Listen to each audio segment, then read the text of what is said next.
Hello, good evening and welcome. I'm Karima Brown and you're watching Political Exchange, where we unpack Africa's political economy. Airports are fast becoming the emerging development nodes for economic development, and of course South Africa's airports are perfectly placed to use this to kickstart their economic plans and growth plans. Tonight my guest is Bongani Maseko. He's the newly appointed CEO of the Airports Company of South Africa. Bongani, thank you so much and welcome to Political Exchange. Good evening, Karima. Of course, ACSA has been quite active of late. At the BRICS summit, you were very keen to begin to explore relations with countries that make up that bloc. Take us through the business, Bongani, that ACSA is doing both in India and in Brazil. What are the kind of services that ACSA as a company is providing there? In India, we won a concession. We were part of a consortium that won a concession in February 2006. To operate the Mumbai airport for a period of 30 years with an option to renew for another 30 years. We were the designated airport operator, so the lock-in period was 7 years, which came to expire at the end of May. We are currently reviewing our options in India, whether we would like to maintain the stake that we have, the 10% stake, or whether we would like to increase that stake. So we're looking at the options. Strangely enough, it is by coincidence that we landed in India and Brazil. Our strategy, though, was deliberately to target emerging markets. Because that's where we see the biggest growth potential. And so we really started in Brazil as wanting to offer our expertise, having recently come off the World Cup in 2010, the successful hosting of the World Cup. So there were numerous visits to Brazil. When the concession opportunities availed themselves, there were 3 airports that were privatized. We were part of a consortium that won, fortunately, the largest airport in South America, which is the Guarulhos Airport in South. So that's quite a coup for ACSA. Yes, it is. It is a significant coup because I think we were competing against the world's leading airport operator. I was just going to come to that, Bongani. What do you think tilted the stakes in your, or rather the scales in your favor? Because obviously these bids are incredibly competitive. What was it about ACSA's bid that gave it the upper hand? It was interesting in the way in which the concessions were managed.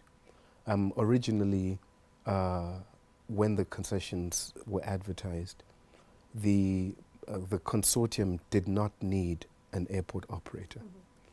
The concession, as you know, was in February of last year, the bidding. In December, the bid rules changed to say that each consortium must have an airport operator. So we went from really being an unnecessary partner to being a very, very necessary partner. And when we were interviewed by our partners in Brazil, I think they liked our strategy. They liked what they saw in the success in ACSA over the last 18 or 19 odd years. And so they agreed that we would jointly bid. We came in very late in the game, I must say, because it was in December, on the 15th of December, and the bids were in February. So we have spent the last year really bedding down and understanding the Brazil market better. It is a market that offers tremendous potential. We have a 10% stake in the consortium with our partners Invapar in Brazil, and that consortium owns 51% of the shares of the Guarulhos airport. The government, through the airports company in Brazil called Infraero, owns the remaining 49%. Now, of course, the strategic decision to target emerging markets as a place that AXA wants to do business with is very much in line with the South African government's economic and trade policies as well. They've been tweaking their policies also to fit in with South-South cooperation and, of course, the BRICS countries. But what about your more developed economies? Are you suggesting that, let's say, in Europe or in America, that things are so sluggish that it won't be profitable for AXA to go there? Is that something that is on your horizon, or are you, exclusively almost taking your business to emerging markets? I think we are. It's safe to say we're concentrating on emerging markets or developed markets.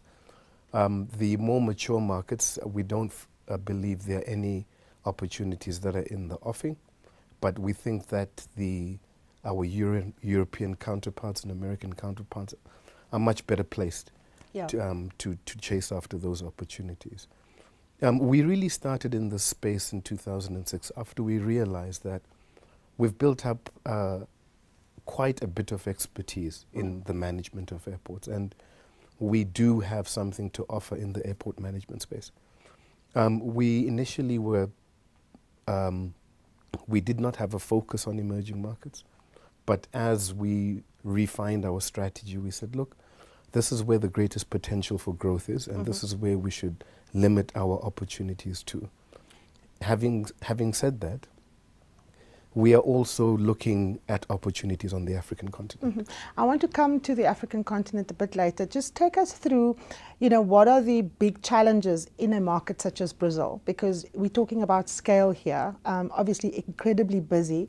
How is AXA positioned to give expertise, particularly in things like baggage handling, transport, security, all of those things that become in the global world that we're living in, big issues. How are you adapting to that Brazilian market? I think the adaptation for us has been really a skills transfer process. Our partners in Vipar, who are really like the equivalent of a PIC. They're a large pension fund. Right. And they are in the space of road tolls, of commuter rail, of ports. This is the first airport concession that they've gotten. So they're very new to airports, and I think that's the expertise that we bring to the table. OR Tambo, Cape Town, King Shaka. We have done baggage handling systems. We have done the licensing. So our contribution is really in the operation space. Now, the whole question of the operation space is about expertise, about being able to put on the table what other companies can't bring. Brazil has very interesting development finance institutions, and they've been exporting that to many emerging countries to copy.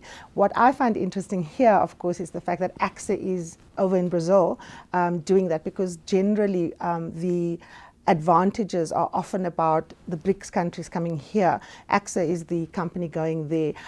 Does this kind of set you apart, Bongani, from, let's say, other state-owned companies in South Africa? I think, let's take the transport family. I think we have been in discussions with our sister companies within the Ministry of Transport. And I'll give Africa as a particular example. If you look at the infrastructure opportunities in Africa, they're not solely about airports. Right. They're about rail, they're about ports, they're about roads, and just general infrastructure. So we are talking to our sister company, ATNS, to offer a more holistic transport solution as we chase opportunities on the continent. But we would like to widen that, in fact, under the stewardship of our minister. We would like to widen that to include a transport solution for Africa.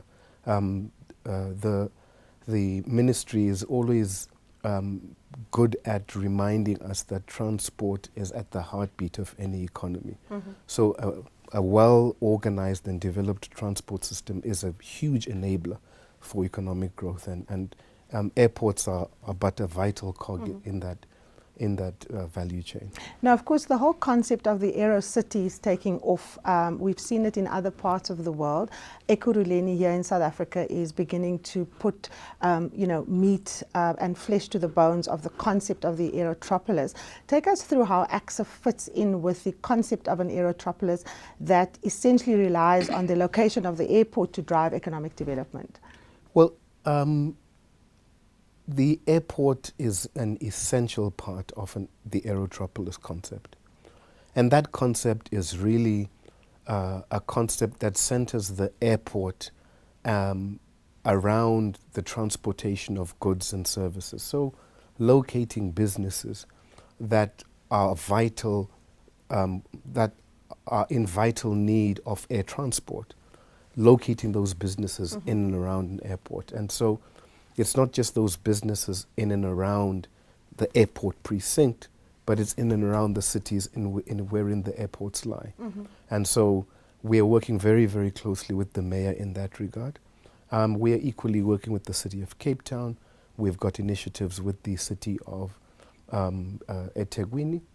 And we are really wanting to export this concept to all of the cities and provinces wherein we have airports located. Now, AXA manages 9 airports across South Africa. From where you're sitting, Bongani, which has been the most challenging? Is it OR Tambo? Is it Cape Town International? Is it King Shaka? Which airport had to undergo the most drastic change and proved to be the biggest challenge for AXA? I think by far it is OR Tambo. OR Tambo is a hub airport, and by definition a hub airport attracts a lot of transfer traffic. So you've got people that catch a flight from Cape Town, connect through OR Tambo to Europe, or you've had instances where people come from SADC countries and they connect, and making sure that that connection is seamless. Equally, that baggage transfer is seamless. The baggage infrastructure to ensure that connectivity is very, very important. And a hub airport, by its definition, is a very, very complex airport. Cape Town is more of a destination airport, and equally is King Shaka, a destination airport. And we don't define, or airports don't define their hub status. It's really driven by an airline concentrating their activities at a particular airport.